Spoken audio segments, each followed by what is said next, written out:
What's going on, everybody out there in YouTube land? It's your guy Q, the movie collector, here again, back again with the video. So I know it's been a long time coming. Been gone for a minute again. 2 weeks to be exact, I want to say. But been a little busy. Been very, very busy. And one of those things I'm gonna talk about today is my Scarefest 17. I think that's what it is, Scarefest 17. Talk about my trip. Scarefest, if you don't know, is one of the largest horror conventions that happens on a yearly basis, and it happens in Lexington, Kentucky. I actually said that right without actually skipping. But anyway, me and my wife we decided to venture on down to Lexington, Kentucky. We didn't get VIP passes or weekend passes, but I bought an admission ticket for every day of the weekend. From where we are here in Huntsville, it was about maybe a 5 hour and some change drive. So it was a pretty fun drive. I don't have any video footage, so spoiler alert, you won't see any video footage, but I will be putting images behind the trip. So we got there, which I will say for anyone that's looking forward to actually going to Scarefest at any given point. Highly advise you guys to definitely go on a Friday. Friday to me seemed like out of the whole trip, it seemed like the easiest day. We walked in, we got our bands for every day of our wristbands for every day of the con, and then we were told to go get in line because it wasn't general admission wasn't ready to go in. We got there probably around maybe like 4 something. So we stood in line and waited until they opened the doors and let the floodgates through to let everyone in. So when I got there, when I walked in, I noticed, typical convention fashion, you got the main vendor floor. The main vendor floor was also in conjunction with what they call Celebrity Row. So you had all of the celebrities off in the other area. And one of the first celebrities that I went to see when I went there on Friday, and I'm pulling this out for a reason, and I'm kicking myself, and I'll explain that later. So I went to Ashley Lawrence's table first, which you had Doug Bradley, you had Ashley Lawrence, and you had the other guy, the guy who plays as Frank in Hellraiser. But I went to Ashley Lawrence, and she really didn't have many people there. So I just like, I'm gonna walk up to her, get her autograph and everything. And inside the Quartet of Torment, you'll see here. I had her sign this because I thought it was a nice little opening page for her to sign.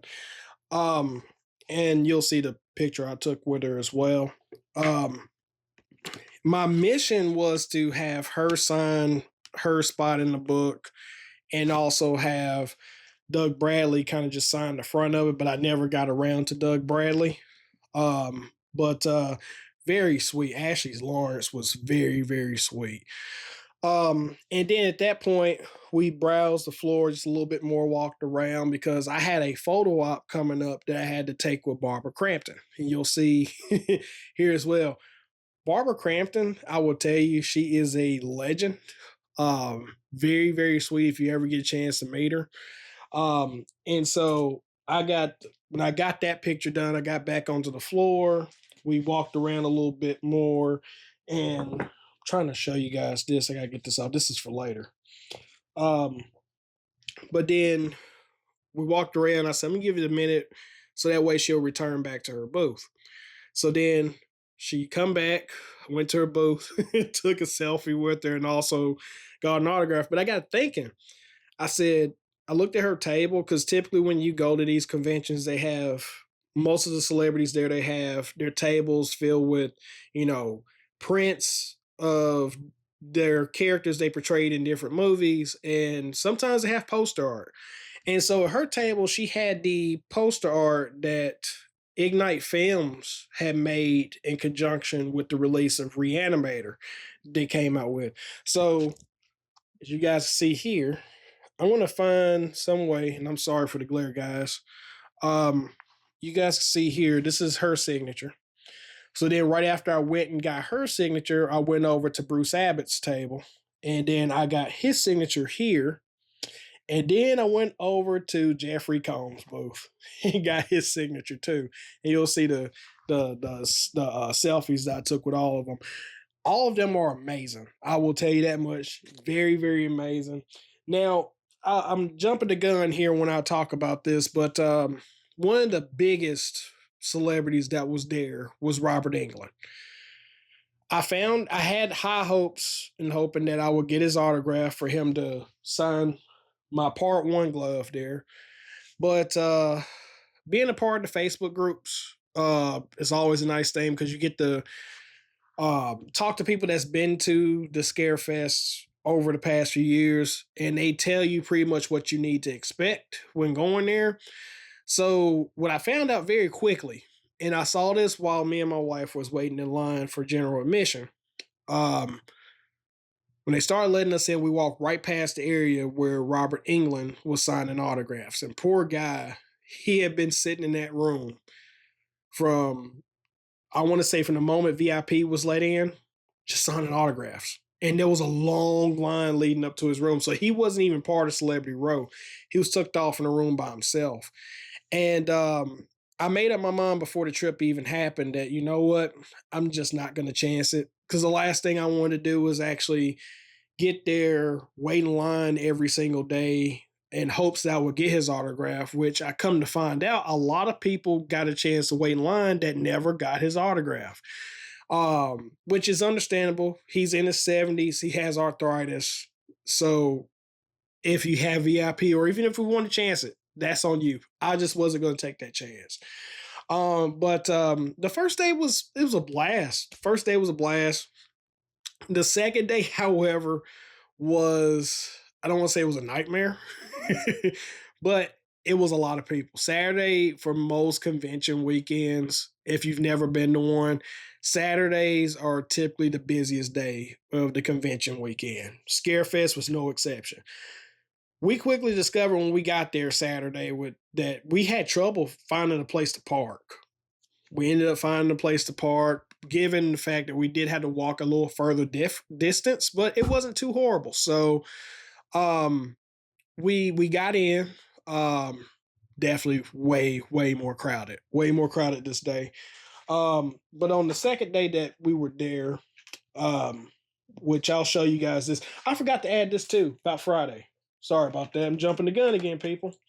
Let's see if I can find it here.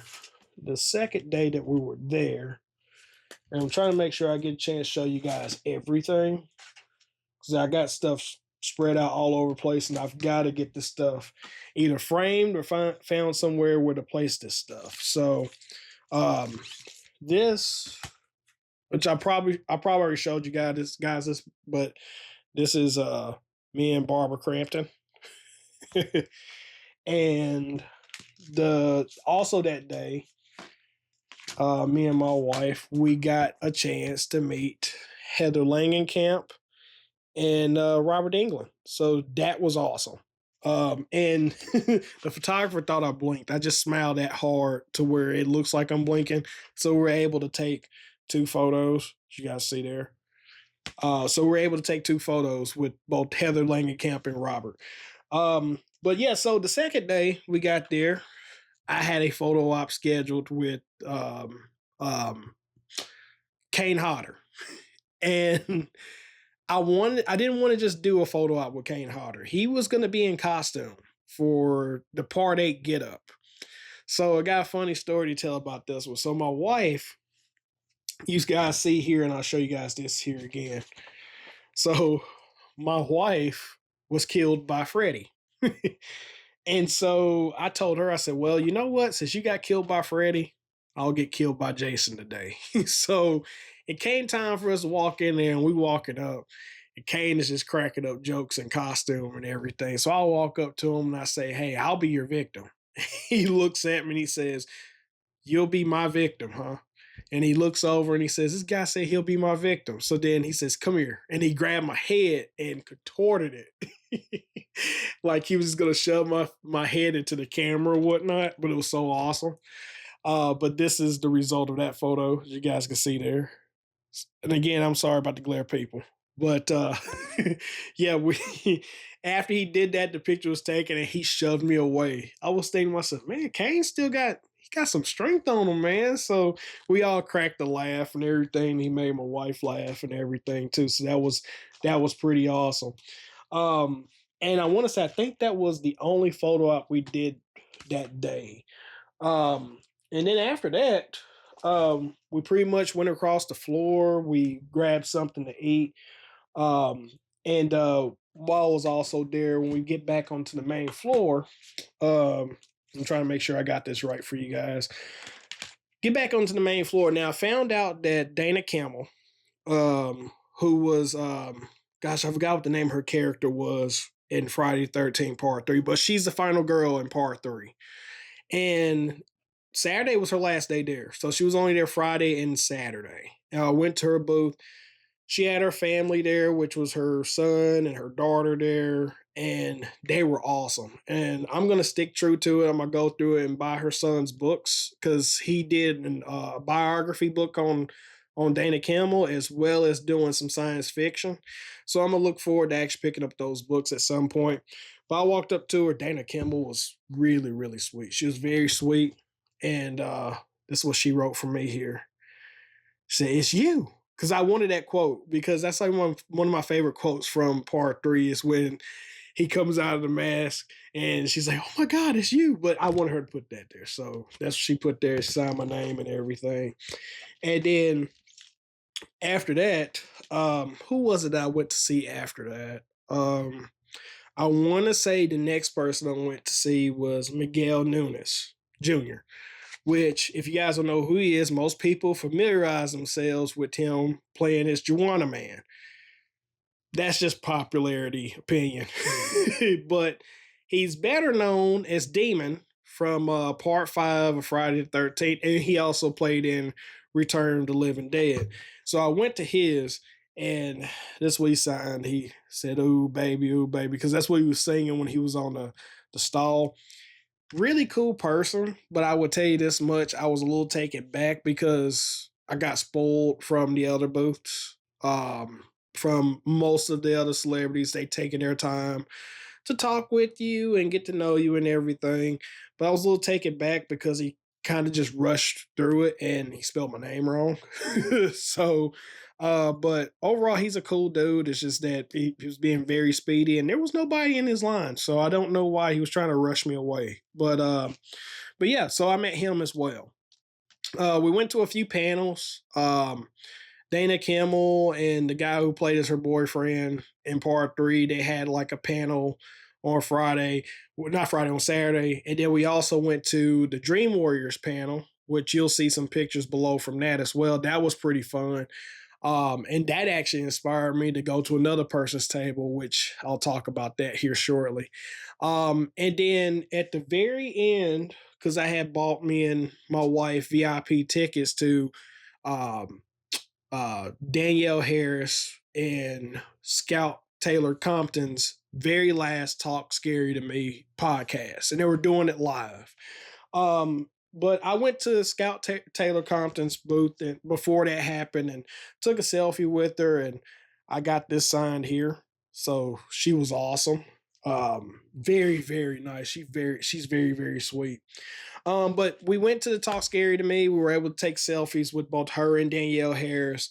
And if you don't know about Talk Scary to Me, they get a little raunchy with dirty talk about a little bit of things here and asking the audience questions to participate. And she had some guests up there. She had the guy from Five Finger Death Punch, and she had old dude from House of a Thousand Corpses. I forgot what his name was. But then we got treated to a little treat. And we got treated, if I can pull it here, we got treated to a trailer to their new film, which I'll show you the poster here, which was this, Last Chance Motel. And yes, at the top, well, over here, that is Heather Langenkamp there. There's Danielle and Scout. And then at the bottom, there's the rest of the cast. And I'll let you guys, if you guys can see that, I'll let you guys read that there, who's the cast that's going to be in this as well. But the trailer was awesome. I can't wait till you guys get a chance to see the trailer when they drop it. This movie is going to be directed by both. It was directed by both Scout and Danielle. This was their first baby together that they've done, and it was amazing. So Hedda Langenkamp, she's doing a role in this movie that you've never seen her act like this before, and it was awesome. She plays as a character named either Mama Love or Bobby Love. I forgot what the name of it, what her character was, but during the podcast, we had like the information on who was going to be special guest. Her name was listed as a special guest, but as soon as the trailer wrapped, she come walking in from the back end in full character get up as Mama Love or Bobby Love, whatever her name is. Anyway, she came in as a character. Man, she was in character through the whole podcast. It was awesome. It was freaking awesome. It's one of those things where like you sit there and you watch it and you're like, man, I didn't realize Heather's range was that great.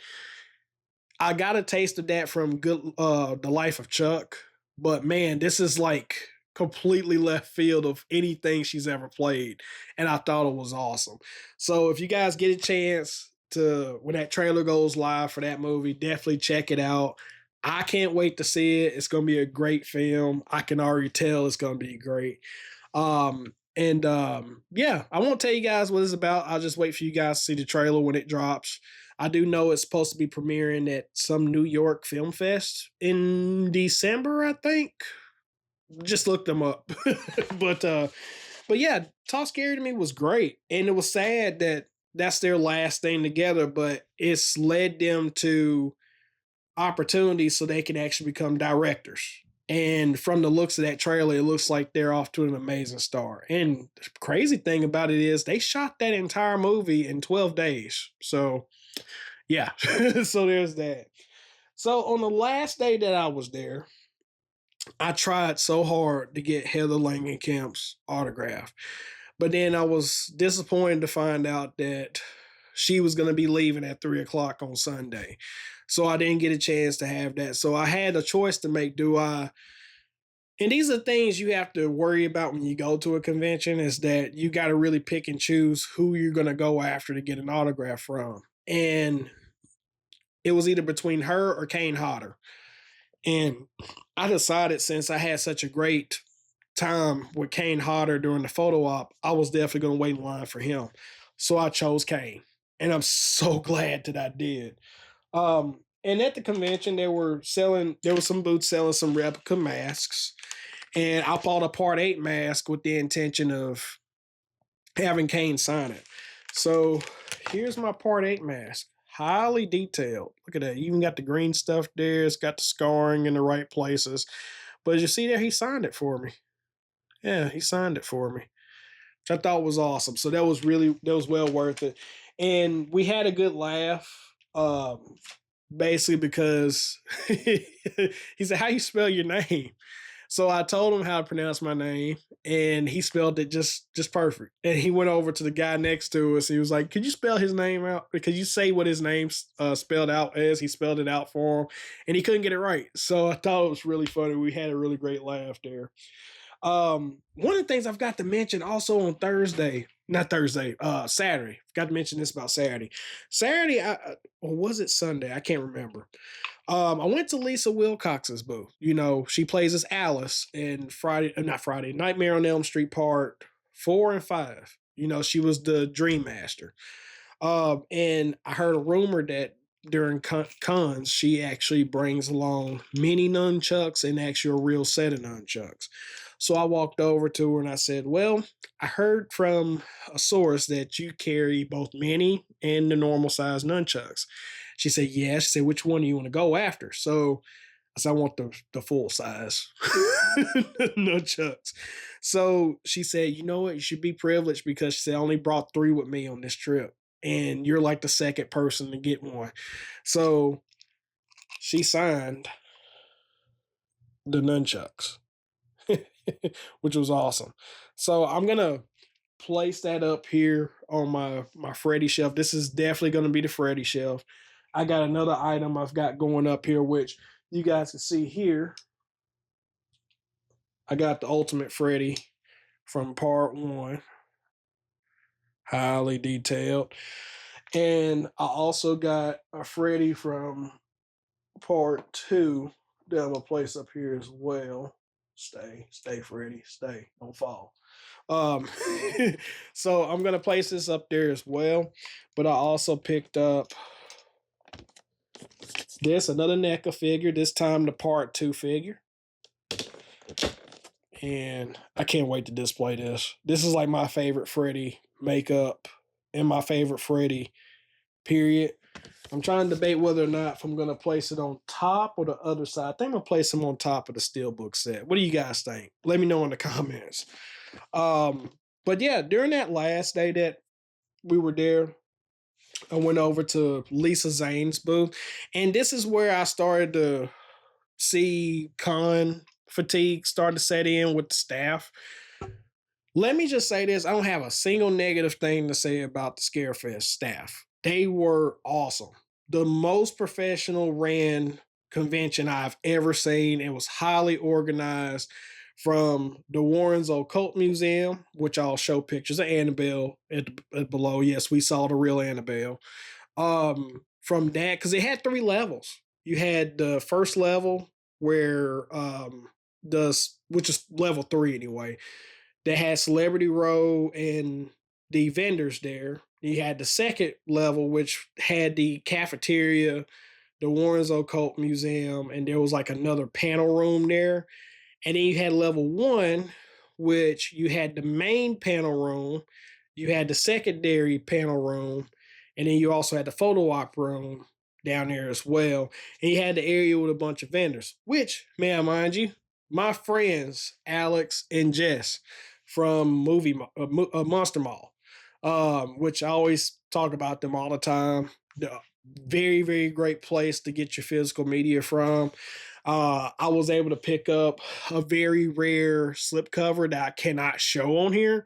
I'll just tell you guys this. It's a lenticular slipcover of Invisible Maniac. Look it up. So I was able to get that from them. And they had these pretty awesome shirts, which, if you guys see this, if you like this shirt, go to their website, pick you up a shirt. This shirt's awesome. And use my code, by the way, Q the Movie Collector. Use my code. But they were those are my friends for life. I met them too. I stopped by the booth every single day of the convention. They are the friendliest people you could ever meet. I swear it.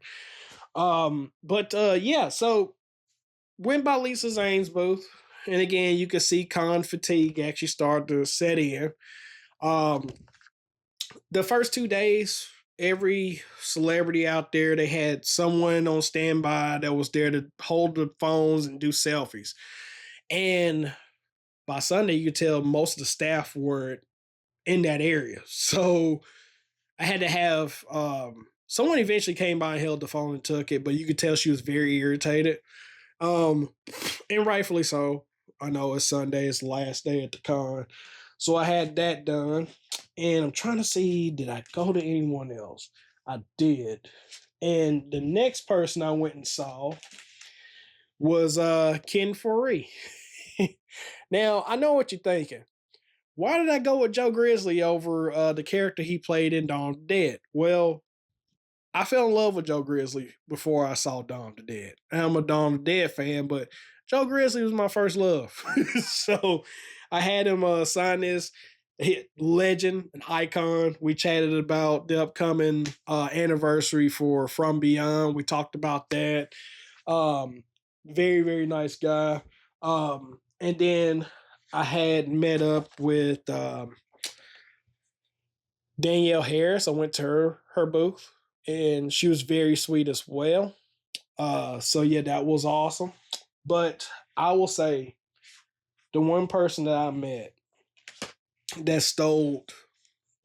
just basically stole the show for me. I would go as far as to say this. He's the kindest, nicest celebrity I've ever met. which all of them were great. All of them were awesome, but this guy was amazing. If you ever have him at a con that you're going to, make sure to stop by his booth. And I picked up his book while I was there because he was awesome. He was awesome to talk to. Talk to us about a lot. He gave my wife a dog tag with both of the movies that he was in, and I'm talking about Ken Sagos. This is his book. Ken Sagos. If you don't know who I'm talking about, he played as Kincaid in the Dream Warriors and Dream Master. Dude is funny. He was dropping MF bombs left and right at his booth.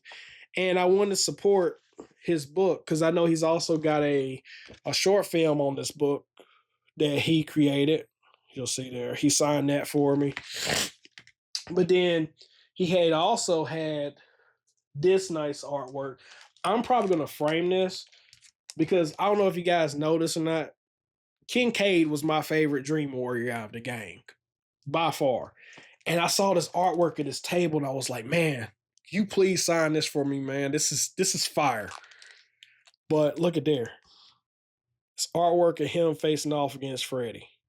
And he wrote there, we gonna kick your ass, Freddy. So yeah, I love Ken Sagos. Ken Sagos is amazing. Very, very amazing. That's one of the highlights I'm gonna remember forever from my first Scarefest. Now I said, next time when I go to the next Scarefest, because me and my wife were already plotting to go to next year's Scarefest because this one was just awesome. But I've been told that when the VIP tickets go on sale, the people who got VIP tickets this year, they get first dibs. I honestly don't think that's right. I think it should be first come, first serve. But who am I? I don't run the convention. They get first dibs, and whatever's left, you fight for it. So, but yeah, I had a great time. I had a really, really great time. I highly suggest if anybody out there has ever wanted to attend a convention, this is the one you want to go to, especially if you're a horror fan. There was just so many people there that I didn't get a chance to meet or interact with, but it was a blast. It was an absolute blast. But on that note, that's it for the video. I hope you guys enjoyed my stories. And as you can see, we made it back home pretty safely. So hope you guys enjoyed my story on that. But until next time, people, I'll talk to you guys soon.